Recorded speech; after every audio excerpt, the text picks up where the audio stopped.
নমস্কার, শান্তন টিভির পর্দায় আমি মৃন্ময়ী রয়েছি আপনাদের সঙ্গে। চোখ রাখছি বিস্তারিত সংবাদের দিকে।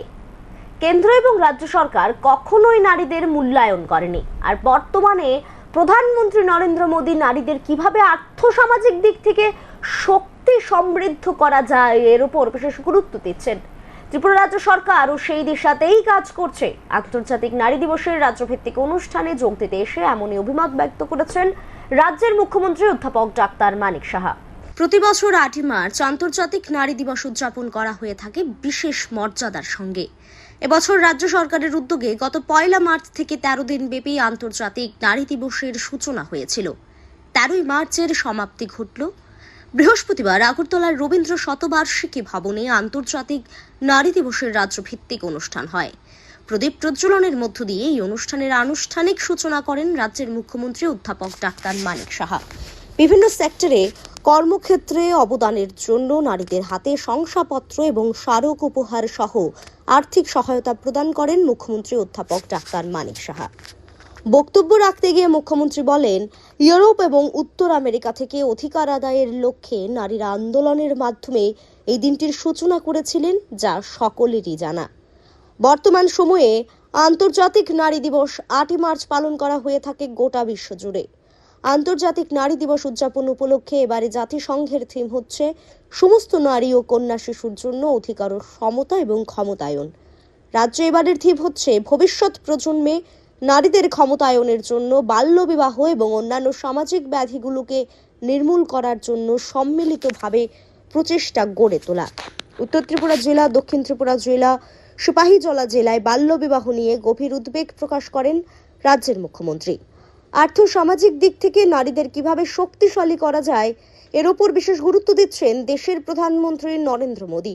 আর সেই দিশাতে কাজ করে রাজ্য সরকারও নারীদের শক্তি সমৃদ্ধ করতে চাইছে। বর্তমানে ঘরের পাশাপাশি নারীরা সমাজেরও চালিকা শক্তি।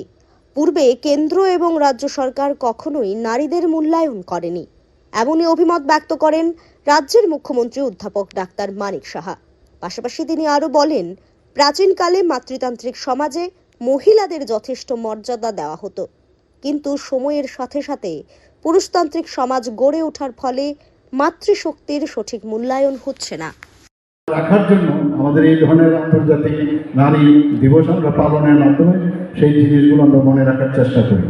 যে সমাজে নারীদের তাদের স্থান উচিত হবে, সেখানেই কিন্তু সেই সমাজ অনেক বেশি সমৃদ্ধ ও উন্নত হবে এবং আমরা সেটা দেখতে পাই। এবং মায়েদের যে স্নেহ, মমতা, আদর এবং ভালোবাসা যেভাবে সন্তান বা ছেলে মেয়েদের যেভাবে লালন পালন করে, সেই একইভাবে তারা কিন্তু এই সমাজকেও তারা কিন্তু আমি মনে করি যে তারা পালন করবে। এবং আমরা আজকের এই যে রাজ্য সরকার মহিলাদের যে সশক্তিকরণের উপর আমরা গুরুত্ব দিয়েছি, বিভিন্ন স্কিমের কথা আমার মাননীয় মন্ত্রী বাহাদুর এখানে বলেছেন, সুরক্ষার প্রশ্নে হোক, অর্থনৈতিক বিষয়ে হোক, আমরা এই দুটো বিষয়ে আমরা খুব জোর দিয়েছি এবং মাননীয় প্রধানমন্ত্রীর যে মার্গদর্শনে সেটা আমরা করতে যাচ্ছি। স্বনির্ভর যদি সেলফ রিলায়েন্স হয়, আমরা জানি মহিলারা যত সেলফ রিলায়েন্স হবে তত বেশি কিন্তু উন্নতির মধ্যে নির্যাতন, সবসময় মহিলারা কিন্তু একটা সফট টার্গেট হয়, তাদের মধ্যে যে নির্যাতনের যে মাত্রা বা সেটা কিন্তু অনেকটা হ্রাস পায়। সমাজে তারা মাথা উঁচু করে দাঁড়াবার সাহস পায় এবং সেটা কিন্তু আজকে আমরা সব জায়গায় বলি পপুলেশনের অর্ধেকই কিন্তু মহিলা। তো সেই মহিলাদের যদি আমরা পেছনে ঠেলে দিই তাহলে কি করে এই সমাজ আজকে সামনের দিকে এগিয়ে যাবে, দেশ কীভাবে উন্নতি হবে, রাজ্য কীভাবে উন্নতি হবে।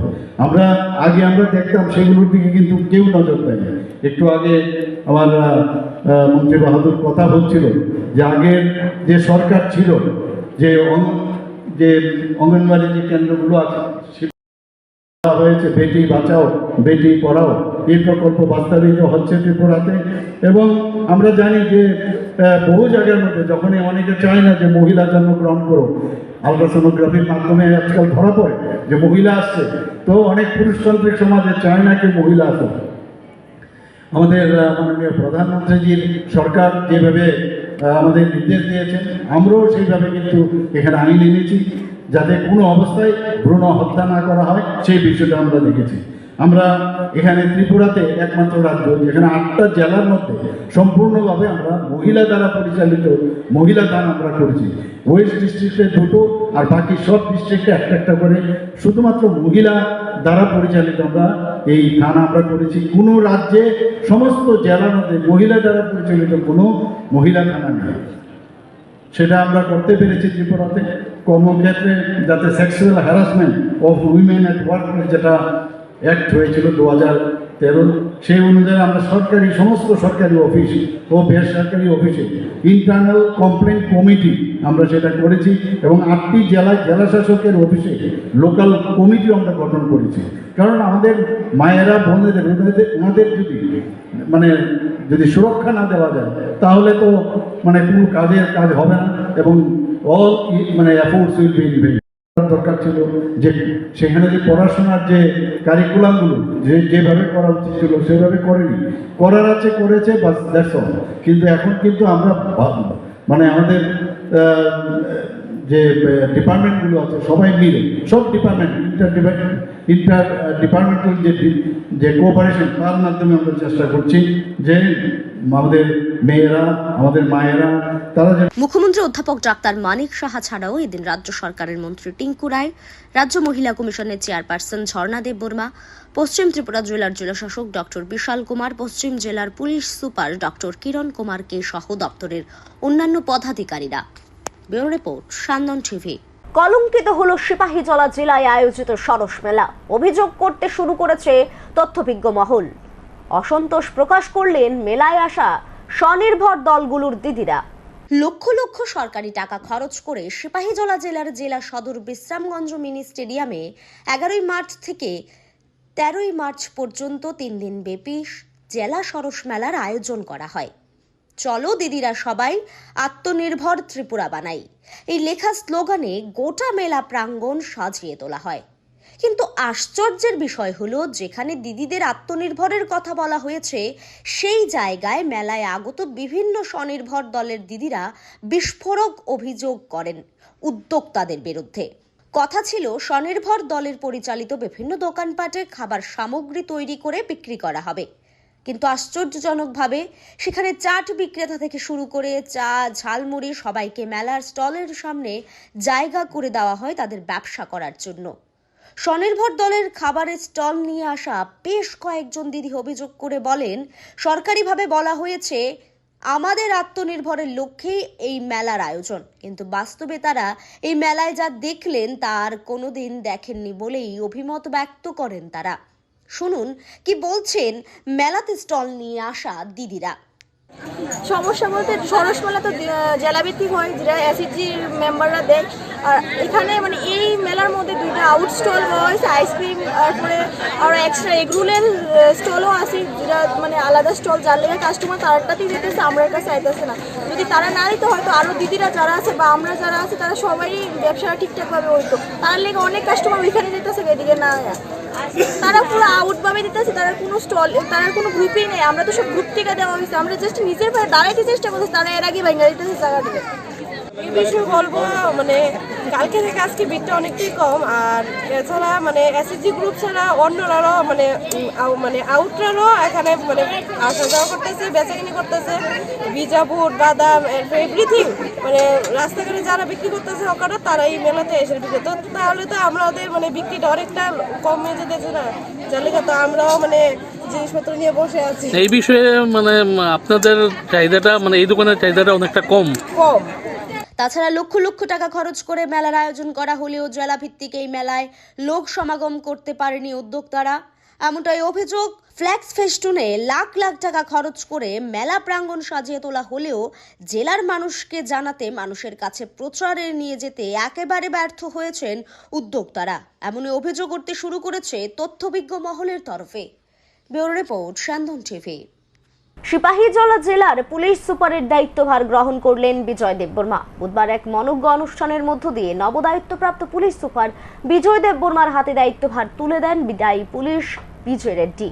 বুধবার এক মনোজ্ঞ অনুষ্ঠান হয় সিপাহীজলা জেলার পুলিশ সুপারের কার্যালয়ে। প্রাক্তন পুলিশ সুপার বিজয় রেড্ডিকে বিদায় সংবর্ধনা দেওয়া হয়। নবদায়িত্বপ্রাপ্ত পুলিশ সুপার বিজয় দেববর্মাকে সংবর্ধনা জ্ঞাপন করার পাশাপাশি দায়িত্বভার তুলে দেন বিদায়ী পুলিশ সুপার বিজয় রেড্ডি। সিপাহীজলা জেলার বিদায়ী পুলিশ সুপার বিজয় রেড্ডিকে জেলা পুলিশ সুপার থেকে বদলি করা হয়েছে আইজিপি পুলিশ সদর দপ্তরে। সিপাহীজলা জেলা এবং বিশালগড় মহকুমার বিভিন্ন সাংবাদিকরা উপস্থিত ছিলেন এই অনুষ্ঠানে। বিদায়ী পুলিশ সুপার এবং নবদায়িত্বপ্রাপ্ত পুলিশ সুপার দুজনেই সাংবাদিকদের সঙ্গে নিজেদের মত বিনিময় করেন। বিদায়ী পুলিশ সুপার তুলে ধরেন সিপাহীজলা জেলায় তাঁর কর্মজীবন, অন্যদিকে নবদায়িত্বপ্রাপ্ত পুলিশ সুপার অঙ্গীকারবদ্ধ হলেন সিপাহীজলা জেলায় নিষ্ঠার সঙ্গে কর্তব্য পালন করতে। 5 तारीख से लेके अभी हुआ है तो 2025 मार्च 12 तारीख आज शाम को अभी मैं चार्ज हैंड ओवर करने जा रहा हूँ। तो मुझे लगा कि हर बार जैसा नॉर्मली ना हो कि एक एसपी आ रहा है दूसरा एसपी जा रहा है, वैसे इस बार मैंने ये जानबूझ के कि आपको बुलाया, अभी जो नया एसपी आ रहा है उनको भी अभी बुलाया है ताकि वो भी आपसे पहले एक बार मुलाकात करें और जो दोनों साथ में जब टेकिंग और हैंडिंग ओवर होता है वो सबके आपके सामने करें ताकि आप भी लोगों को पता कर पाए कि नया एसपी आया हुआ है और जो भी उनका प्रायोरिटीज है वो भी आपके सामने प्रस्तुत करें। और ये एक चीज़। और दूसरा विषय, मैं इतना लंबा टेन्योर मेरा यहाँ पे हुआ है, ऑलमोस्ट लॉन्गेस्ट टेन्योर रहा है मेरा यहाँ पे, इसीलिए मैं फिर इतने दिन का हमारा जो रिश्ता है, इतने दिन का हमारा जो रिलेशन है, फिर भी मैं एक बार फिर याद करना चाहता हूँ आपको। এদিন সাংবাদিকরা বিদায়ী পুলিশ সুপার বিজয় রেড্ডিকে সংবর্ধনা জ্ঞাপন করেন। এই জেলায় সাংবাদিকদের কর্তব্য পালনে সব সময় সাংবাদিকদের পাশে ছিলেন বিদায়ী পুলিশ সুপার, যার কারণে সাংবাদিকরাও প্রশংসা করলেন প্রাক্তন এই পুলিশ সুপারের। Bureau report, Sandan TV. বৃহস্পতিবার সাফাই কর্মীদের একাধিক দাবি পূরণের লক্ষ্যে আগরতলা পৌর নিগমের মেয়রের কাছে ডেপুটেশন দিল ত্রিপুরা সাফাই মজদুর সংঘ। মোট 6 দফা দাবি আদায়ের লক্ষ্যে তাদের এই ডেপুটেশন প্রদান করার কর্মসূচি আগরতলা পৌর নিগমের মেয়রের কাছে। ডেপুটেশন দেওয়ার আগে তারা শহরে একটি মিছিলের আয়োজন করে। দাবিগুলোর মধ্যে উল্লেখযোগ্য হিসেবে রয়েছে নিয়মিতকরণ করা অন্যান্য সরকারি কর্মচারীদের ন্যায় সাফাই কর্মীদের সরকারি সুযোগ সুবিধা প্রদান করা। জানেন, সার্ভিস রুল অনুসারে 5 বছর যদি কারো অতিক্রান্ত হয় তাকে রেগুলার বা নিয়মিত করা হয়, কিন্তু কেউ 5 বছর, কেউ 10 বছর, 25 বছর পর্যন্ত কাজ করার লোক এখানে আমাদের আছে, কিন্তু তাদেরকে এখনও নিয়মিত করা হয়। মূলত আমরা নিয়মিত করতে চাই এবং সরকারের যে সুযোগ সুবিধাগুলো অন্যান্য সরকারি কর্মচারীরা যা পায় সেগুলোকেও তাদেরকে প্রোভাইড করা হয়। আমরা মাননীয় মেয়র সাহেবের কাছে অনুরোধ রাখবো এবং রাজ্য সরকারও যেহেতু জনকল্যাণমুখী কাজ আমরা করে যাচ্ছি, আমরা জানি, সেই হিসাবে মেয়র সাহেবের মাধ্যমে আমরা আজকের এই ডেপুটেশনটা আমরা দিতে যাচ্ছি ওনার কাছে। বৃহস্পতিবার আগরতলা প্রজ্ঞা ভবনে আইসিএআর রিসার্চ কমপ্লেক্সে ত্রিপুরা সেন্টারের উদ্যোগে এক রাজ্যভিত্তিক কর্মশালার আয়োজন করা হয়। কৃষি সমৃদ্ধি স্বর্ণ সপ্তাহকে উদযাপনের অঙ্গ হিসেবে এদিন একটি প্রদর্শনী কর্মসূচির আয়োজন করা হয়। এই প্রদর্শনীতে অর্গানিক পদ্ধতিতে চাষ করা বহু কৃষিজ ফসল উপস্থাপন করা হয়। উপস্থিত ছিলেন দপ্তরের পদাধিকারীরা, তারা বিভিন্ন স্টল ঘুরে দেখেন। Governor of Tripura Shri Indra Sinha Reddy sir, वो उनको आना था as a chief guest and grace the occasion. Last 1 week से ही guided us for this programme. He was very much interested. Unfortunately today morning उनका थोड़ा हेल्थ की इश्यू आ गया, पर्टिकुलरली आईज में। तो किस तरीके से हम हेल्प कर सकते हैं, सहायता, टेक्नोलॉजिकल बैकस्टॉपिंग, गाइडेंस और जहां जहां हो सके फिजिकल फैसिलिटी प्रोवाइड, इसमें कि आपकी इनकम बढ़े, आपकी न्यूट्रिशनल सिक्योरिटी, प्लेट में तरह तरह का खाना मिले, हेल्थ की स्वस्थ रहे, इस मामले में इसी चीज में 3 दिन की प्रोग्राम हमने रखा है और पूरा विस्तार से डिस्कस करेंगे। अब मैं आता हूँ ऑफ द डायस। টিভি মুক্ত ভারত অভিযানের 100 দিনের বিশেষ অভিযানে গোমতী জেলা সাফল্য অর্জন করেছে। বৃহস্পতিবার গোমতী জেলার জেলাশাসকের মিলনায়তনে এক সাংবাদিক সম্মেলনে এই তথ্য তুলে ধরেন গোমতী জেলার জেলাশাসক তরিৎ কান্তি চাকমা। সাংবাদিক সম্মেলনে উপস্থিত ছিলেন গোমতী জেলার জেলা সভাধিপতি দেবল দেবরায়, গোমতী জেলার মুখ্য স্বাস্থ্য আধিকারিক ডাক্তার কমল রিয়ান, চিকিৎসক সৌমিক চক্রবর্তী সহ অন্যান্য আধিকারিকরা।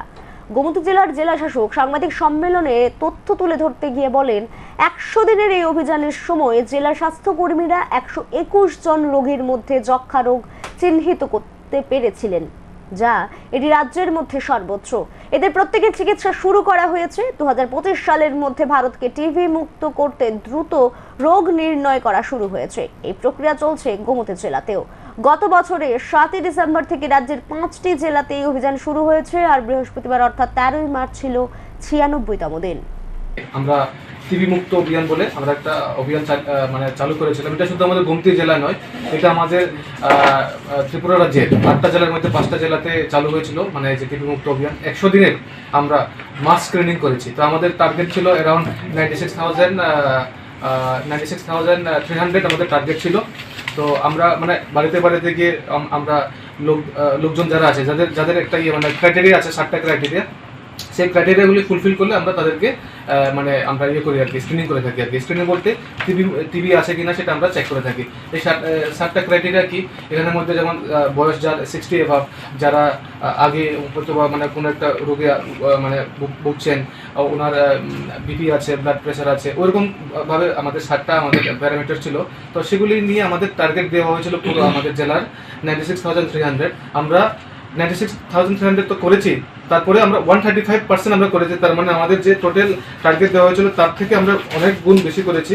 তো টোটাল আমরা করেছি 1,30,000 লোকদের আমরা স্ক্রিনিং করেছি আর কি, যে তাদের টিবি আছে কিনা।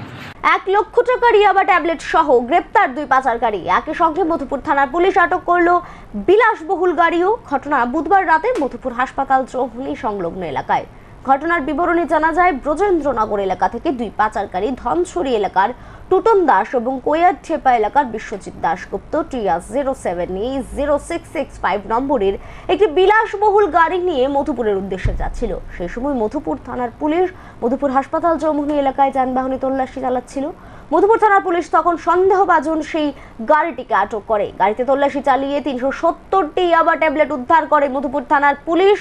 তল্লাশি অভিযানের সময় বিশালগড় মহকুমার ডিসিএম, মধুপুর থানার ভারপ্রাপ্ত আধিকারিক এবং অন্যান্য পুলিশ আধিকারিকরা ছিলেন। মধুপুর থানার পুলিশ তখন 2 কুখ্যাত পাচারকারীকে বিলাসবহুল গাড়ি সহ থানায় আটক করে নিয়ে আসে। বাজেয়াপ্ত করে ইয়াবা ট্যাবলেটগুলো এবং যার বাজার মূল্য প্রায় 1 লক্ষ টাকার অধিক হবে বলেই জানিয়েছেন মধুপুর থানার ভারপ্রাপ্ত আধিকারিক দেবজিৎ চ্যাটার্জি। গোপন সংবাদের ভিত্তিতে আমরা মধুপুর থানার অফিসার এবং স্টাফরা একটা অভিযান চালাই। সেখান থেকে 2 জন ব্যক্তিকে একটি মারুতি সুজুকি গাড়ি সহ আটক করে। তার মধ্যে 2টো প্যাকেট ছিল ওই ব্যক্তিদের কাছে, এবং প্যাকেটের মধ্যে 370টি ইয়াবা ট্যাবলেট ছিল। পরবর্তী সময়ে তা আমরা ঘটনাস্থলে সিজ করি এবং একটি স্পেসিফিক এনডিপিএস মামলা নেওয়া হচ্ছে, এবং আগামীকাল তা কোর্টে তাদেরকে ফরওয়ার্ড করা হবে। স্যার, তার নাম কি বলতে পারবেন? একজনের নাম হচ্ছে গিয়ে টুটন দাস, আরেকজনের নাম হচ্ছে গিয়ে বিশ্বজিৎ দাশগুপ্ত। তোর বাড়ি? তাদের বাড়ি একজনের হচ্ছে গিয়ে ধনছড়ি এরিয়াতে আর একজনের কোয়েটাপা এরিয়াতে। স্যার, কতটা মূল্য হতে পারে? আনুমানিক 1 লক্ষাধিক টাকা মূল্য হতে পারে। স্যার, অভিযানে কে ছিল? অভিযানে মধুপুর থানার অফিসার এবং স্টাফরা ছিলেন। বুধবার রাতে ভিকি দাস নামে এক যুবক আগরতলা রবীন্দ্র শতবার্ষিকী ভবনের সামনে দুর্ঘটনার কবলে পড়ে রক্তাক্ত হয়। তার বাড়ি রামনগরের 2 নম্বর এলাকায়। সিসিটিভি ক্যামেরায় ফুটেজ অনুযায়ী ভিকি দাস নামের ওই যুবক তার স্কুটি নিয়ে আচমকাই এসে রবীন্দ্র শতবার্ষিকী ভবনের পাশে দাঁড়িয়ে থাকা অপর একটি স্কুটিতে ধাক্কা মারে। সঙ্গে সঙ্গে সেই যুবক স্কুটি থেকে ছিটকে পড়ে রাস্তায়। মাথায় প্রচন্ড আঘাত লাগে তার। রক্তাক্ত অবস্থায় তাকে উদ্ধার করে পাঠানো হয় আগরতলার জিবি হাসপাতালে। ঘটনাস্থলে ছুটে আসেন পশ্চিম থানার পুলিশ। তার স্কুটি থেকে রাস্তায় পড়ে যাওয়া 3টি কফ সিরাপের বোতল উদ্ধার করে পুলিশ, এবং পুলিশের ধারণা নিষেধাজ্ঞ সামগ্রী সেবন করার কারণেই ভিকি দাস নামের এই যুবক দুর্ঘটনার কবলে পড়ে। দ্বিতীয়বারের মতো আমতলী থানার পুলিশের হাতে ধরা পড়ল এলাকার কুখ্যাত মাফিয়া বিপ্লব মজুমদার। তার বিরুদ্ধে অভিযোগ রয়েছে 2013 সালে আমতলী থানায় কর্মরত এক টিএসআর জওয়ানকে সে মারধর করার। এখানেই শেষ নয়, আমতলী থানায় একাধিক অভিযোগ রয়েছে তার বিরুদ্ধে। আমতলী থানা সংলগ্ন বাইপাস সড়কের পাশে বেআইনিভাবে সরকারি জমি দখল করে একাধিক দোকানপেটি তৈরি করে অবৈধ বাণিজ্য চালিয়ে যাচ্ছে, এবং এই অভিযোগও রয়েছে তার বিরুদ্ধে। বুধবার রাতে পুলিশকে লক্ষ্য করে বিশ্রীভাবে গালাগাল দেয় আমতলী এলাকার ভোলাগিরি আশ্রম সংলগ্ন এলাকার এই কুখ্যাত মাফিয়া বিপ্লব। পুলিশকে নাকি দেখে নেওয়ার হুমকিও দেয় এই কুখ্যাত মাফিয়া। পরবর্তী সময় পুলিশ তাকে গ্রেপ্তার করে আমতলী থানায় নিয়ে আসে। অভিযোগ, বিপ্লব মজুমদারের বেআইনি কাণ্ড কারখানায় অতিষ্ঠ হয়ে উঠেছে এলাকার সাধারণ নাগরিক। চুরাইবাড়ি বন দপ্তরের হাতে বিপুল পরিমাণ চোরাই কাঠ আটক। পলাতক লরির চালক বৃহস্পতিবার সকালে চেরাই কাঠ পাচারকারীরা বন দপ্তরের কর্মীদের উপস্থিতি টের পেয়ে পুরানো রুট বদল করে কদমতলা পালপাড়ার অভিমুখে চেরাই কাঠ বোঝাই TR02L1798 নম্বরের একটি মিনি ট্রাক নিয়ে নিজেদের গন্তব্যস্থলে রওনা হলে মাঝপথে এই গাড়িটি দুর্ঘটনার কবলে পড়ে। পরে পুলিশ এবং বন দপ্তরের আধিকারিকরা ঘটনাস্থলে পৌঁছে বিপুল পরিমাণে চেরাই কাঠ বাজেয়াপ্ত করে, যার বাজার মূল্য আনুমানিক 1.5 লক্ষ টাকার অধিক হবে বলে বন দপ্তরের আধিকারিকদের অনুমান। আজকের দিনে মানে গতকালকে রাত্রে আমরা বিভিন্ন জায়গাতে অ্যাম্বুশ করি, তো তার ফলে এই গাড়িটা আমরা অ্যাম্বুশের মানে যেখানে আসলাম ওই জায়গাতে না গিয়ে এদিকে আইতেছিল, তো এখানে অ্যাক্সিডেন্ট হয়েছে, গাড়িটা মানে রাস্তার পাশে পড়ে গেছে। তারপর আমরা খবর পাইছি এবং আমরা সিজ করছি এবং কাঠ সহ গাড়িটা নিয়ে যাচ্ছি। কাঠ কত টাকা কাঠ হবে স্যার? আনুমানিক 100 CFT কাঠ আছে। বাজার মূল্য কত টাকা হবে? বাজার মূল্য প্রায় 1.5 লাখ টাকার মতো। বুধবার রাতে স্মৃতিরানী দেবদাস নামের এক 45 বছর বয়সের জননীর মৃতদেহকে কেন্দ্র করে ব্যাপক চাঞ্চল্যের সৃষ্টি হয়েছে। 2 সন্তানের জননী আত্মহত্যা করেছে বলে দাবি পরিবারের। ঘটনা খোয়াই মহকুমার সোনাতলা এলাকায়। মৃতার স্বামী বিশ্বজিৎ দাস জানিয়েছেন, তিনি রাতে এলাকার একটি বিয়ে বাড়ির অনুষ্ঠানে গিয়েছিলেন। অনুষ্ঠান শেষে বাড়ি এসে ফিরে দেখেন তার স্ত্রীকে ঝুলন্ত অবস্থায়। সঙ্গে সঙ্গে খবর দেওয়া হয় মহিলা থানায়। ঘটনাস্থলে ছুটে আসে মহিলা থানার পুলিশ। মৃতদেহ উদ্ধার করে নিয়ে যাওয়া হয় খোয়াই জেলার হাসপাতালে। পুলিশ একটি অস্বাভাবিক মৃত্যুর মামলা হাতে নিয়ে তদন্ত শুরু করেছে।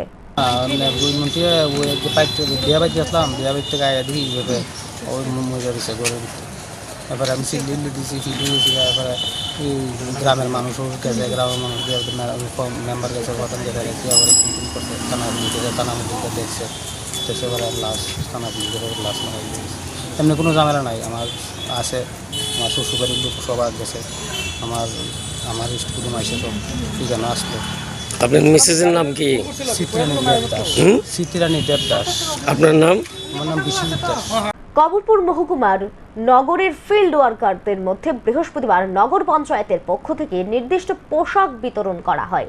এদিন 11 জনের হাতে এই পোশাক তুলে দিয়ে পোশাক বিতরণ করার প্রক্রিয়া শুরু হয় বলেই জানিয়েছেন নগর পঞ্চায়েতের চেয়ারম্যান প্রশান্ত সিনহা।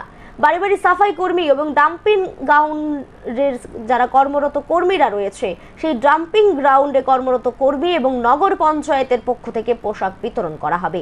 এ ধরনের পোশাক যেহেতু ত্রিপুরায় পাওয়া যায় না, তাই কলকাতা থেকে অর্ডার করে আনতে হয়।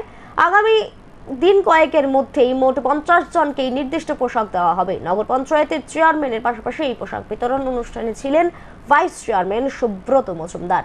অ্যাকচুয়ালি আমাদের যে সাফাই কর্মীরা আছে, সে ডাম্পিং গ্রাউন্ড সহ সারা শহরে ডোর টু ডোর যে সাফাই করে আমাদের বিশেষ করে মায়েরা, তাদের জন্য আমরা প্রতি বছরেই বাইরে থেকে সে কলকাতা থেকে অর্ডার করে এই নীল রঙের শাড়িগুলো আনি আমরা। তো আজকে সেই শাড়িগুলো বিতরণ করা আমাদের, এটা ড্রেস কোড তাদের, ওইটাকে বিতরণ করার জন্য ওনাদেরকে ডেকে এনেছিলাম। আজকে থেকে শুরু হলো, আরও অনেকেই বাকি রয়েছে। আজকে যারা আসছেন, আজকে কতজনকে দিলেন? 11 জনকে দেওয়া হয়েছে।